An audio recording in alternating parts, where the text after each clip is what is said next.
విచిత్ర కవలలు తరువాయి భాగం. ప్రాణాలకు తెగించి ఎలాగో మాయాభవనం చేరుకున్న సంధ్య నిషీధులు ఎలా చిక్కుబడిపోయినది, ఆ తర్వాత వాళ్ళ యుక్తి వల్ల ఎలా తప్పించుకున్నది, చివరికి వాళ్ళ ఉనికి ఉదయానుడు ఎలా తెలుసుకోగలిగింది క్రిందటిసారి వీడియోలో విన్నాం కదా. ఆ తర్వాత ఎక్కడ్రా మీరు అనే కేక ఒకటి వినిపించిందన్నాము. ఆ కేక పెట్టింది ఎవరనుకున్నారు? సంధ్యా నిషీధులు యుక్తి వల్ల గెడ్డప్ వాడి వద్దకు సాగనంపబడిన రాక్షసుడే. వాడు గెడ్డప్పాన్ని కలుసుకున్న తర్వాత అసలు విషయం వెల్లడైంది. అయ్యో, వాళ్ళని అక్కడే వదిలి వచ్చావా? నా దగ్గరి భస్మాలు అవి కాజేసిపోవటమే కాక పైగా నీకు కూడా భలే టోపీ వేశారే, గడుగ్గాయల్లా ఉన్నారు చూడబోతే. ఇప్పటికైనా మించిపోయింది లేదు. నువ్వు వెంటనే తిరిగి వెళ్ళి వాళ్ళని పట్టుకో, లేదా మన భవనం యొక్క రహస్యం వాళ్ళకు తెలిసిపోతుంది. అది కాస్త వాళ్ళకి తెలిసిందా నీకు నాకు కూడా ఆయు మూడిందనమాటే. కనుక వెళ్ళు, త్వరగా వెళ్ళు అని గడ్డెవ్వాడు రాక్షసుని తొందర పెట్టసాగాడు. గడ్డెవ్వాని సలహా ప్రకారం రాక్షసుడు భవనానికి తిరిగి వచ్చేసరికి తను కాపలా ఉంచి వెళ్లిన ద్వారం వద్ద సంధ్యా నిషేధులు కనిపించలేదు. అందుకనే వాడు మండిపడి ఎక్కడ్రా మీరు అని పెడబొబ్బలు పెట్టుకుంటూ కొలం వైపుకు వచ్చాడు. తీరా కొలం దగ్గర కూడా వాళ్ళ జాడ కనిపించలేదు. అందుచేత వాడు అదే పనిగా చీమ తలకాయంత మెర కూడా విడవకుండా ఆ చుట్టుప్రక్కలంతా గాలించసాగాడు. సాయంత్రం వరకు వెతికిన ప్రయోజనం లేకపోయేసరికి వాడికి ప్రాణం విసిగిపోయింది. నిరాశతో తన భవనం చేరుకున్నాడు. రాక్షసుడు ఇలా వెతుకుతున్నంతసేపు ఉదయానుడు తన సోదరులతో సహా హంస రూపంలో కొలంలోనే ఉన్నాడు. ఎప్పుడైతే వాడు తిరిగి భవనానికి వెళ్ళిపోయాడో అప్పుడు ఉదయానుడు నీటిలోంచి బయటికి వచ్చి మామూలు రూపం పొందాడు. అతని వెంటనే సరోవర కన్య కూడా బయటికి వచ్చి చేరుకుంది. అప్పుడు ఆ కన్య ఉదయానుడితో ఇలా చెప్పింది. మీరెవరో పాపం దురదృష్టవంతులు. దారి తప్పి భవనంలో ప్రవేశించినట్టున్నారు. ఈ భవనానికి చుట్టుప్రక్కల 4 కోసల మేర ఎక్కడా ఏ పురుగు కదిలినా ఇట్టే పసికట్టి పట్టివేయగల గడ్డప్పాడొకడున్నాడు. వాడిని తప్పించుకురావటం బ్రహ్మతరం కూడా కాదు. మరి మీరెలా వచ్చారో నాకు ఆశ్చర్యంగానే ఉన్నది. ఇప్పటికైనా మీరు ఈ చోటు వదిలి వెళ్ళిపోవటం మంచిది, లేదా మీ ప్రాణాలకే మోసం కలగటం నిజం. ఈ భవనం ఒక దుష్ట రాక్షసుడిది. ఇప్పుడు వాడిక్కడ లేడు. వాడు ఎప్పుడు వచ్చేది ఎప్పుడు పోయేది ఎవ్వరికీ తెలియదు. ఈ లోపల మీ సోదరులకు మామూలు స్వరూపాలు వచ్చే మార్గం నేను చెప్తాను. అలా చేసి త్వరగా తప్పించుకు వెళ్ళిపోండి అని చెప్పింది. అంతా విని ఉదయానుడు మేము పొరపాటున ఇక్కడికి రాలేదు. ఈ భవనం యొక్క రహస్యం ఏమిటో తెలుసుకోవాలనే కుతూహలంతోనే ప్రాణాలను కూడా లెక్క పెట్టగా వచ్చాము. కనుక మమ్మల్ని గురించి నువ్వు విచారించకు. ఆ రాక్షసుని గురించి నీకు తెలిసిన వివరాలు చెబితే చాలు. చెప్పటానికి అభ్యంతరం లేకుంటే ఆ విషయం విని సంతోషిస్తా అని చెప్పాడు. అందుకు సరోవర కన్య చెప్పటానికి అభ్యంతరం ఏమీ లేదు, కానీ తెలుసుకొని నువ్వు చేయగలిగింది ఏమీ ఉండదనుకుంటున్నాను. అయినా అడిగావు గనక చెప్తాను అంటూ కొలంలోకి వెళ్ళి మరికొద్దిసేపట్లో మరి 2 హంసలతో బయటికి వచ్చింది. సరోవర కన్యతో పాటు ఆ 2 హంసలు కూడా ఒడ్డుకి రాగానే 2 చక్కటి కన్యలుగా మారాయి. వాళ్ళ ముగ్గురు ఒక్క అచ్చులో పోసినట్టు ఉండటం చూచి ఉదయానుడు మీరు కవలలా కనిపిస్తున్నారే అన్నాడు. అవును అని వాళ్ళ నోట వెంట నుంచి ఎప్పుడైతే మాట వచ్చిందో ఉదయానుడు ఉత్సాహభరితుడై, అయితే ఇన్నాళ్ళ బట్టి మేం వెతుకుతున్నది మీకోసమే. మీరు దానశీల మహారాజు గారి కుమార్తెలే కదూ అని అడిగాడు. ఈ ప్రశ్నకు ఆ కన్యలు పొందిన ఆశ్చర్యం ఏమని చెప్పటం. నిజమే, మా సంగతి నీకెలా తెలిసింది అని విస్తుపోతూ అడిగారు. ఎలా తెలిసేదేమిటి, మీ పుట్టు పూర్వత్రాలన్నీ మాకు తెలుసు. మిమ్మల్ని వెతికి పట్టడానికే మేము మీ తండ్రి గారి ఆశీర్వాదం పొంది బయలుదేరాం. మీ పేరు అని అడిగాడు ఉదయానుడు. సుహాసిని. మా పూర్వత్రాలన్నీ తెలుసునన్నారుగా, అటువంటప్పుడు తక్కిన 2 పేర్లు మీరే చెప్పుకోగలరనుకుంటాను అని అన్నది ఆ కన్య. చెప్పుకోలేకేం, ఇంత సులభంగా ఇంత త్వరలో మిమ్మల్ని కలుసుకోగలుగుతామని మేము కలలో కూడా అనుకోలేదు. ఈ శుభవార్త నా సోదరులకు కూడా తెలిస్తే ఎంత బాగుండునో అని తన సోదరులు మానవ స్వరూపంతో లేనందుకు విచారం కనబరిచాడు. ఇది చూచి సుహాసిని విచారించకు అంటూ కొలంలోకి దిగి మరికొద్దిసేపటికల్లా కోతు రూపంతో ఉన్న నిషీధుడితోనూ శిలప్రతిమ రూపంతో ఉన్న సంధ్యతోనూ బయటికి వచ్చింది. తర్వాత ఉదయాన్ని వెంటబెట్టుకొని ఆ తోటలో మామిడి చెట్టు దగ్గరికి తీసుకువెళ్ళింది. ఆ చెట్టుకు ప్రక్కనే కొన్ని కుక్క గొడుగులు మొలిచి ఉన్నాయి. వాటిలో కొన్నిటిని తీసుకోమన్నది. ఉదయానుడు అలాగే చేశాడు.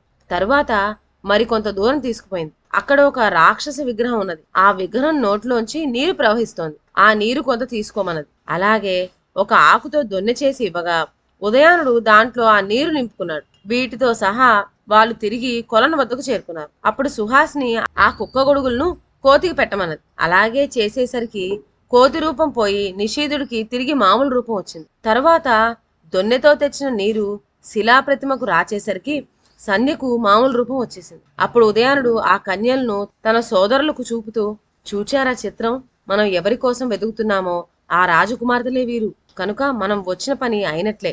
ఇక వీరిని తీసుకొని మనం ఈ మాయాభవనం నుంచి బయటపడే మార్గం చూడాలి అన్నాడు. అందుకు సుహాసిని, అదంత తేలికైన పని కాదు. మమ్మల్ని రక్షించటం మాట అలా ఉంచి ముందు మీ ప్రాణాలు కాపాడుకోవడానికి ఇక్కడి నుంచి బయట పడగలిగితే అని ఇంకా ఏమో చెప్పబోతూ ఉండగా ఒక పెద్ద సుడిగాలి ప్రారంభమైంది. అప్పుడు సుహాసిని, అడిగో వాడొస్తున్నాడు, ఈ సుడిగాలి దానికే గుర్తు. ఇక మేం తిరిగి కొలంలోకి పోతాం. మరి మీ గతి ఏమిటి? క్రిందటిసారిలాగా హంసలాగా మార్చినా వాడు మిమ్మల్ని పట్టివేయగలడు.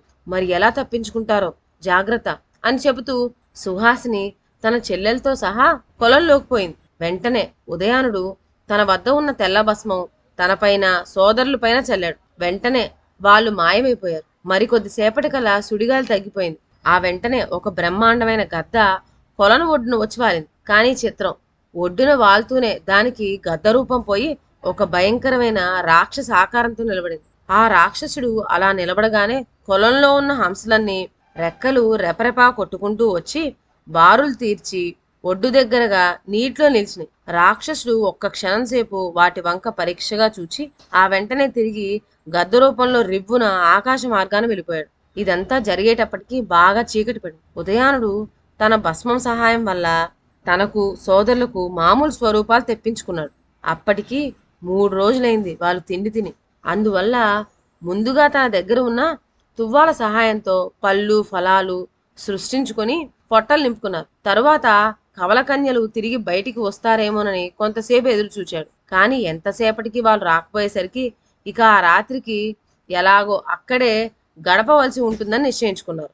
మామూలు రూపంతో ఉండటం క్షేమం కాదని వాళ్ళు భస్మం మహిమ వల్ల తిరిగి అదృశ్య రూపం పొంది అక్కడే ఉండిపోయారు. తెల్లవారింది. కొలంలోంచి కవలకన్యలు బయటికి రావటము, మన కవల సోదరులు తిరిగి మామూలు స్వరూపం పొందటము ఒక్కసారిగా జరిగింది. అప్పుడు ఉదయానుడు సుహాసిని అడిగాడు, అయితే ఈ రాక్షసుడు తిరిగి ఎక్కడికి వెళ్ళాడు, మళ్ళీ ఎప్పుడు వస్తాడు అని. ఎక్కడికి ఏమున్నది, వేటకు వెళ్ళుంటాడు. వేట అంటే జంతువుల వేట కాదు, కవలల వేట అని బదులు చెప్పింది సుహాసిని. కవలల వేట ఏమిటి అని మళ్ళీ ప్రశ్నించాడు ఉదయానుడు. అదొక చిత్రమైన రహస్యం. ఈ రాక్షసుడు ఒక దేవిని ఆరాధిస్తున్నాడు. ఆ దేవి యొక్క మహిమ వల్లనే ఈ మాయా భస్మం నిర్మించగలిగింది. ఇందుకు గాను వాడు దేవికి 50 మంది కవలల్ని బలి ఇవ్వాలి. ఈ బలి పూర్తి అయిందంటే దేవి వాడికి అన్ని మహిమలు ప్రసాదించడమే కాక మరణం అనేది లేకుండా కూడా వరం ఇస్తుంది. ఇప్పటికీ 47 కవలలు మాత్రమే వాడికి చిక్కారు. తక్కిన వారు ఎప్పుడు చిక్కుతారా, ఎప్పుడు బలి అర్పించి దేవి యొక్క వరం పొందుతానా అని వాడు ఒక్క క్షణం కూడా స్థిమితం లేక ఇలా నిత్యము గద్ద రూపంలో ప్రపంచమంతా చుట్టి వస్తుంటాడు అని రాక్షసుని గురించి గుట్టు కాస్త వెల్లడించింది సుహాసి. ఇదంతా మన కవల సోదరులు ఎంతో శ్రద్ధగా చెవులు రిక్కించి విన్నారు. అంతా విని, ఆహా ఎంత అదృష్టవంతులం, మేం ముగ్గురం వాడికి చిక్కి ఉన్నట్లయితే ఈ రోజుతో వాడి వేట పూర్తయ్యేది, బలి సంపూర్ణము అయ్యేది సుమా అన్నాడు ఉదయానుడు. అదెలాగా, మీరు కవలలేనా అని ఆశ్చర్యంతో అడిగారు కవల కన్యలు. అవును, వాడికి కావాల్సిన మనుషులము, మిమ్మల్ని రక్షించవలసిన వాళ్ళము మేమే అయ్యామని విచారిస్తున్నాను అన్నాడు ఉదయానుడు. అలాగైతే మీరు మరీ జాగ్రత్తగా మసులుకోవాల్సి ఉంటుంది అని హెచ్చరించింది సుహాసిని. అవును, అసలు రహస్యం ఇప్పుడు తెలిసింది కనుక ఇక ముందు ఉండవలసిన జాగ్రత్తల్లోనే ఉంటాం. కానీ ఎలాగైనా ఇక్కడి నుంచి బయటపడే మార్గం ఆలోచించాలి కదా. ఈ చోటంతా మాయాజాలంతో నిండి ఉన్నట్లు తెలుస్తూనే ఉంది.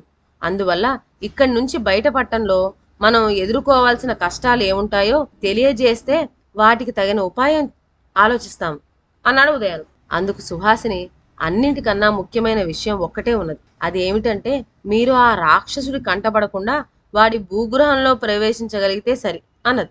ఇది విన్న ఉదయానుడు, ఓస్ ఇదొక ఘనకార్యమా, మా దగ్గర ఉన్న భస్మం వల్ల మేము ఎలా అదృశ్య రూపం పొందగలుగుతున్నది మీరే చూస్తున్నారు కదా అని ప్రశ్నించాడు. అందుకు సుహాసిని, మహా గొప్ప ఉపాయమే కనిపెట్టావే, ఇంకా నయ్యం, ముందుగా చెప్పావు కనుక తెలుసుకోగలిగాను. నీ భస్మాలు అంజనాలు వాడి భూగ్రహంలో పనిచేయవు. వాటి మహిమ అల్లా ఇక్కడ ఉన్నంత వరకే కనుక వాటి ఆశ పెట్టుకోబోకు అన్నది. ఎప్పుడైతే ఈ విషయం విన్నారో అప్పుడు మన కవలలకు అది వరకునున్న ధైర్యం కాస్త జారిపోయి తెల్లముఖం వేశారు. వాళ్ళ విచారం కనిపెట్టిన సుహాసిని, అలా అధైర్యపడతారేం? బుద్ధిబలం ఉపయోగించి ఏదైనా ఉపాయం ఆలోచించాలి అన్నది. ఆలోచించేందుకైనా వ్యవధి ఉండాలి కదా అన్నాడు ఉదయం. అందుకు సుహాసిని, నిజమే, నిదానంగానే ఆలోచించాలి అన్నది. కవల సోదరులు ఉపాయం ఏదైనా ఆలోచించగలిగారా? రాక్షసుడి చేతిలో పడకుండా వాళ్ళు తప్పించుకోగలిగారా? ఈ మొదలైన మరికొన్ని చిత్రాలు నెక్స్ట్ వీడియోలో విందాం. అంతవరకు సెలవు. నా ఛానల్లోని కథలు మీకు నచ్చినట్లయితే నా ఛానల్ను లైక్ చేసి సబ్స్క్రైబ్ చేయండి. షేర్ చేయటం మర్చిపోవద్దు. కొత్త కథల నోటిఫికేషన్ కోసం బెల్ ఐకాన్ ప్రెస్ చేయండి. Thank you.